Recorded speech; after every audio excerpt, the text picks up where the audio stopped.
எல்லாருக்கும் வணக்கம். Welcome to ருசியோரிசி.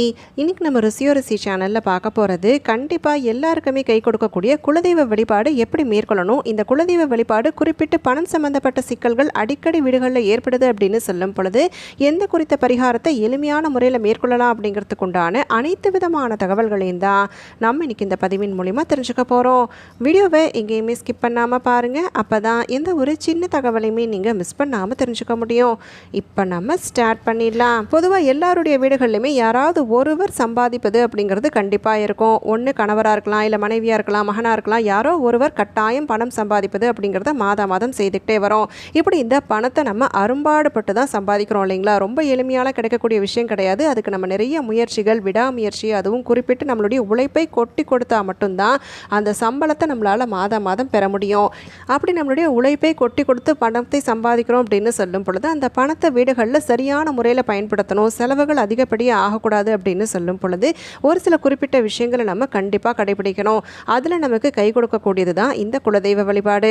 சொடுக்கு போட நேரத்தில் நம்மளால் பல கோடி ரூபாயை சம்பாதிக்க முடியுமா அப்படின்னு கேட்டால் கண்டிப்பாக கிடையாது. ஆனால் 1 கோடி இருந்தால் கூட நம்மளால் ஒரே நிமிடத்தில் என்னெல்லாம் செலவுகள் செய்ய முடியுமோ அது அனைத்தையுமே செய்து முடிப்போம்.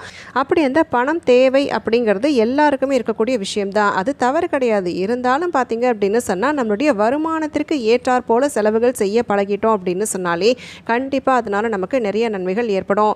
ஒரு சிலர் ரொம்ப கஷ்டப்பட்டு சம்பாதிச்சா கூட அந்த பணத்தை திடீர்னு ஏற்படக்கூடிய தேவையில்லாத செலவுகள் இல்லை தேவையற்ற செலவுகளால் பார்த்தீங்க அப்படின்னாக்கா முழுமையாகவே தீர்ந்து போயிடும். ஆனால் ஒரு சிலருக்கு பார்த்தீங்கன்னா அந்த செலவுகளை சமாளிக்கணும் அப்படிங்கிறதுக்காகவே கடன் வாங்குவது அப்படிங்கிற அந்த சூழ்நிலைக்கு தள்ளப்படுவோம். அப்படி அந்த மாதிரி ஆகக்கூடிய செலவுகளாகட்டும் இல்லை கடன் சுமையாகட்டும் நாளுக்கு நாள் பார்த்தீங்க அப்படின்னு சொன்னால் மனசுமையை தான் கூட்டுது, மனபாரம் ஏற்படுது. வீட்டில் சந்தோஷம், நிம்மதி இது அனைத்தையுமே ஒரு ஆட்டம் காண வைக்குது. அதனாலேயே தான் இந்த பணத்தை நம்ம மாதம் மறுபாடுபட்டு சம்பாதிக்கும் பொழுது ஒரு சில குறிப்பிட்ட விஷயங்களை செய்து அதை முறையாக நம்ம எடுத்து வைக்கிறோம் அப்படின்னு சொன்னாலே கண்டிப்பாக அதனால் நமக்கு எந்த விதமான வீண் விரைய செலவுகள் ஏற்படாது.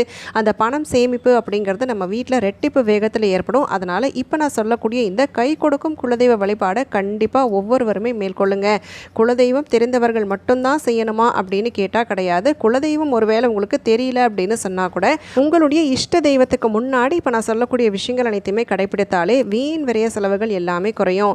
சரி, இந்த வழிபாடை எப்போ செய்யணும் அப்படின்னு கேட்டிங்கன்னா, இந்த மாதத்தில் நீங்கள் சம்பளம் வாங்கக்கூடிய நாள் வியாழக்கிழமையாக இருக்குது அப்படின்னா வெள்ளிக்கிழமை செய்துக்கலாம். திங்கக்கிழமையாக இருக்குது அப்படின்னா செவ்வாய்க்கிழமை செய்துக்கலாம். அதாவது செவ்வாய் வெள்ளிக்கிழமைகளை செய்யணும். எந்த கிழமை உங்களுக்கு பக்கமாக வருதோ அதுக்கு ஏற்றாற் போல் செய்துக்கோங்க. காலையில் முதல் விஷயமா நீங்கள் எழுந்ததுக்கு அப்புறமா செவ்வாய்க்கிழமையோ வெள்ளிக்கிழமையோ காலையில் எழுந்ததுக்கு அப்புறமா சுத்தமாக குளிச்சு முடிச்சுட்டு பூஜையில் இருக்கக்கூடிய சுவாமி படங்கள் அனைத்தையுமே சுத்தப்படுத்தி மஞ்சள் குங்குமத்தால் பொட்டிடுவது அப்படிங்கிறத செய்யணும். குலதெய்வத்தினுடைய திருவுருவப்படம் வைத்திருக்கக்கூடியவங்க குலதெய்வத்திற்கு சந்தனத்தோடு அரகஜாவியம் கலந்து நீங்கள் பொட்டிட்டு குங்குமத்தால் திலகமிடுவது அப்படிங்கிறது செய்திருங்க. நல்ல வாசனையுள்ள மலர்களை கொண்டு அலங்கரிப்பது அப்படிங்கிறது செய்யணும். எப்பயும் போல் நீங்கள் எப்படி தீபம் ஏற்றி வழிபாடு மேற்கொள்வீங்களோ அதே போல் தீபம் ஏற்றுவது அப்படிங்கிறது செய்திருங்க. இதை தொடர்ந்து இப்போ நான் சொல்லக்கூடிய இந்த ஒரு முடிச்சை மட்டும் நீங்கள் தயார் செஞ்சுட்டீங்க அப்படின்னு சொன்னால் எப்பேற்பட்ட கஷ்டம் இருந்தாலும் சரி, பணத்தால் வரக்கூடிய கஷ்டங்கள் எதுவாக இருந்தாலும் சரி, அது அனைத்தையுமே விலக்கி பணம் பெருகுவதற்குண்டான அருள் கிடைக்கும். சரி, என்ன செய்யணும் அப்படின்னு கேட்டிங்கன்னா, ஒரு மஞ்சள் நிற வஸ்திரம் எடுத்துக்கோங்க. இந்த மஞ்சள் நிற வஸ்திரத்தில் 11 1 ரூபாய் நாணயங்களை வைப்பது அப்படிங்கிறத செய்யணும்.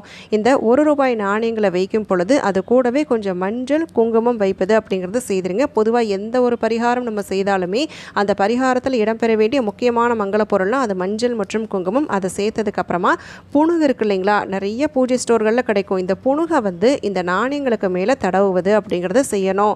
இது எல்லாமே நீங்கள் செய்ததுக்கு அப்புறமா வாசனையுள்ள மலர்கள் இருக்குது அப்படின்னாக்கா அதை நீங்கள் 1-2 சேர்த்துட்டு இந்த மஞ்சள் நிற வஸ்திரத்தை அப்படியே நீங்கள் ஒரு முடிச்சு மாதிரி தயார் கட்டணும். ஒரு மூட்டை மாதிரி நீங்கள் தயார்படுத்திடுங்க.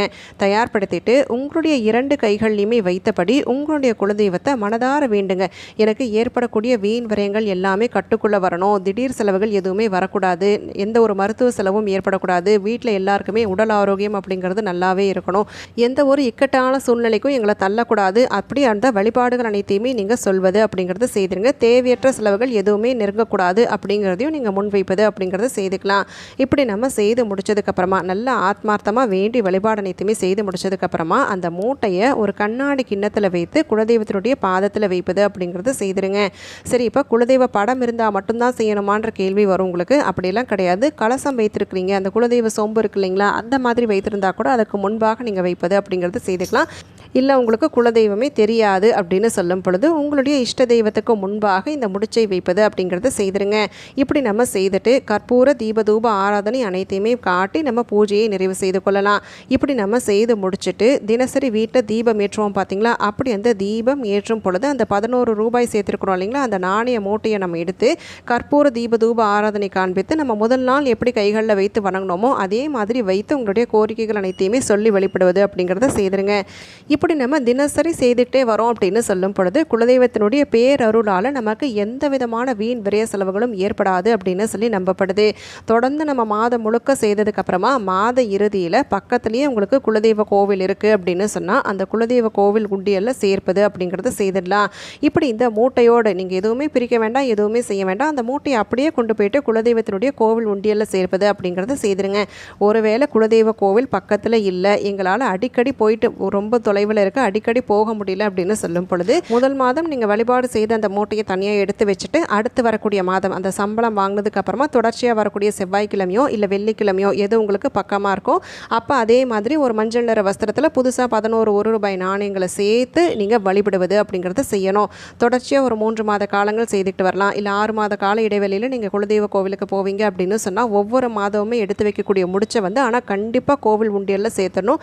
எக்காரணம் கொண்டும் எதுக்குமே நீங்கள் பயன்படுத்துவது அப்படிங்கிறத செய்யக்கூடாது.